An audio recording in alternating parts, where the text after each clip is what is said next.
S, ಇವತ್ತು ನನ್ನ ಜೊತೆಲಿ ಒಬ್ರು ರಾಣಿ ಇದ್ದಾರೆ. ರಾಣಿ ಅಂದ ತಕ್ಷಣ ಯಾವ ಅರಮನೆಯ ರಾಣಿ ಅಂತ ಯೋಚನೆ ಮಾಡ್ತಿದ್ದೀರಾ? ಯಾವ ಅರಮನೆಗೆ ರಾಣಿ, ಹಾಗೆ ಆ ರಾಣಿ ಅಂತ ಹೆಸರು ಹೇಗೆ ಬಂತು ಅಂತ ಅವ್ರ ಬಾಯಿಂದನೇ ಕೇಳೋಣ ಬನ್ನಿ. ಎಸ್, ಇವತ್ತಿನ ರಾಣಿ ಇವರೇನೆ. ಯಾಕೆ ನಿಮಗೆ ರಾಣಿ ಅಂತ ಹೆಸರು ಬಂತು? ಇದು ನಮ್ಮ ಅಜ್ಜಿ ಆವಾಗ ಮೈಸೂರು ನಮ್ಮೂರು ಪ್ರಿಯಾಪಟ್ಟಣ ರಾಜಮನೆತನದ ಒಂದು ಯಾವಾಗಲೂ ಇನ್ಫ್ಲೂಯೆನ್ಸ್ ಇರುತ್ತೆ ಜನಸಾಮಾನ್ಯರಲ್ಲಿ.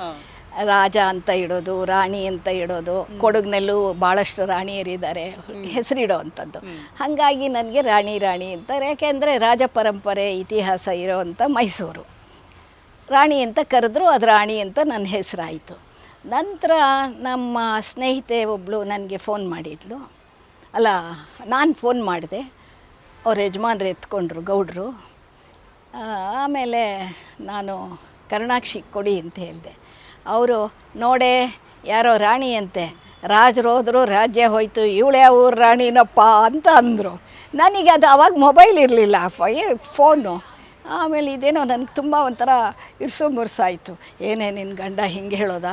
ನಾನು ಇನ್ಮೇಲೆ ರಾಣಿ ಸತೀಶ್ ಅಂತ ಹೇಳ್ಕೊತೀನಿ, ಯಾಕೆಂದರೆ ಬರೀ ರಾಣಿ ಅಂದರೆ ಯಾವ ಊರು ರಾಣಿನಪ್ಪ ಅಂತ ಕೇಳ್ತಾರೆ ಅಂತ ಹೇಳ್ದಂಥ ಪ್ರಸಂಗ. ಈಗಲೂ ಅದಕ್ಕೆ ರಾಣಿ ಸತೀಶ್ ಅಂತಲೇ ಹೇಳೋದು ನಾನು. ಹಾಗಾಗಿ ನಿಮಗೆ ರಾಣಿ ಸತೀಶ್ ಅಂತ ಹೆಸರು ಬಂತು. ಹೌದು. ಎಸ್, ನೋಡಿ, ಅರಮನೆಯ ರಾಣಿ ಯಾರು ಅಂದರೆ ಇವರ ಮನೆ, ಅಂದರೆ ಇವ್ರ ಮನೆ ಅರಮನೆ ಇದ್ದಂಗಿದೆ. ಆ್ಯಕ್ಚುಲಿ ತುಂಬ ಚೆನ್ನಾಗಿ ಮೇಂಟೈನ್ ಮಾಡಿದ್ದೀರಾ ನೀವು ಮನೇನ.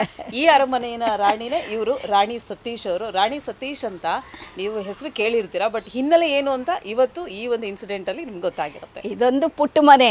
ಇನ್ನೊಂದು ಇನ್ಸಿಡೆಂಟ್ನಲ್ಲೂ ಹೇಳಿದರು, ನಮ್ಮ ಈ ಡಾಕ್ಟರ್ ನಾಡಗೌಡರು, ಸುದರ್ಶನ್ನು, ಮತ್ತು ಅನೇಕ ಯುವ ಸದಸ್ಯರು ಯಾರ್ಯಾರಿದ್ದಾರೆ, ಪಾಟೀಲ್ರು, ಇವರೆಲ್ಲ ಹೋಗಿ ಮುಖ್ಯಮಂತ್ರಿಗಳ ಹತ್ರ ಹೇಳಿದರು, ಸರ್ ನಾವು ರಾಣಿ ಸತೀಶ್ ಅವ್ರನ್ನ ಮಹಾರಾಣಿ ಮಾಡಬೇಕು ಅಂತ ಇದ್ದೀವಿ ಅಂತ. ಕೃಷ್ಣ ಅವ್ರು ಏನು ರೀ ಅದು ಮಹಾರಾಣಿ ಮಾಡೋದು ಅಂತ ಅಂದರು.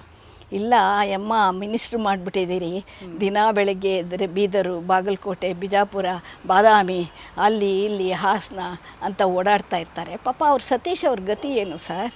ಅದಕ್ಕೆ ಅವ್ರಿಗೊಂದು ಮದುವೆ ಮಾಡಿದ. ಅವ್ರು ಏನು ಮಾಡಬೇಕು? ಅವ್ರು ಯಾರು ನೋಡ್ಕೋಬೇಕು ಅವ್ರನ್ನ? ಅವ್ರಿಗೊಂದು ಮದುವೆ ಮಾಡಿದರೆ ಇವ್ರ ಪಟ್ಟ ಮೇಲಕ್ಕೆ ಹೋಗುತ್ತೆ, ಅವಾಗ ಮಹಾರಾಣಿ ಆಗ್ತಾರೆ. ಆವಾಗ ನನಗೆ ನಾಡಗೌಡರು ನೆನ್ನೆ ತಮಾಷೆಗೆ ಹೇಳಿದರು, ಕೃಷ್ಣ ಅವ್ರು ಏನು ಹೇಳಿದರು ಗೊತ್ತಾ?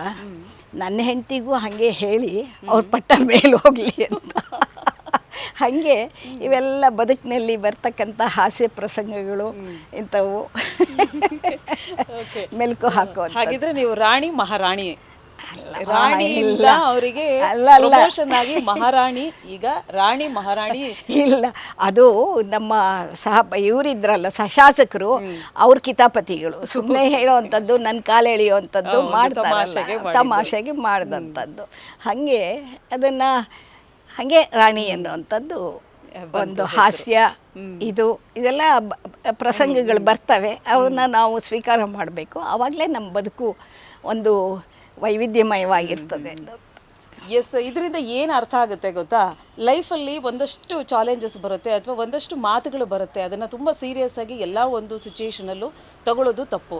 ಸೊ ಅದನ್ನು ತುಂಬ ಈಸಿಯಾಗಿ ತಗೊಂಡ್ರು, ರಾಣಿಯಿಂದ ಮಹಾರಾಣಿಗೆ ಅವರು ಆಗ್ತಾರೆ ಆ್ಯಕ್ಚುಲಿ. ಸೊ ಮದುವೆ ಆದ ನಂತರ ಮಹಾರಾಣಿ ಆಗ್ತಾರೆ. ಸೊ ರಾಣಿ, ಬರೀ ರಾಣಿ ಬೇಡಪ್ಪ, ಯಾವ ಅರಮನೆ ರಾಣಿ ಅಂತ ಎಲ್ಲರೂ ಆಡ್ಕೊಳ್ತಾರೆ ಅಂತೇಳಿ ರಾಣಿ ಸತೀಶ್ ಅಂತ ಅವ್ರ ನಾಮಕರಣನ ಅವ್ರಿಗೆ ಅವರೇ ಮಾಡಿಕೊಂಡು ಈಗ ರಾಣಿ ಸತೀಶ್ ಆಗಿ ನಮ್ಮ ಮುಂದೆ ನಿಂತಿದ್ದಾರೆ. ಒಬ್ಬರು ಸಾಧಕಿಯವರು. ಸೊ ಬಹಳ ಖುಷಿ ಆಗುತ್ತೆ ನಿಮ್ಮನ್ನು ನೋಡಿದ್ರೆ. ಹಾಗೆ ನಿಮ್ಮ ನಗು ನನಗೆ ತುಂಬ ಇಷ್ಟ ಆಗಿದ್ದೇನು ಗೊತ್ತಾ? ರಾಣಿ ಸತೀಶ್ ಅವರಲ್ಲಿ ನಗು, ಯಾವಾಗಲೂ ನಗ್ನಗ್ತಾ ಇರ್ತಾರೆ, ನಗು ಮುಖದವರು ಅವರು. ಥ್ಯಾಂಕ್ ಯು, ಧನ್ಯವಾದಗಳು. Thank you ma'am.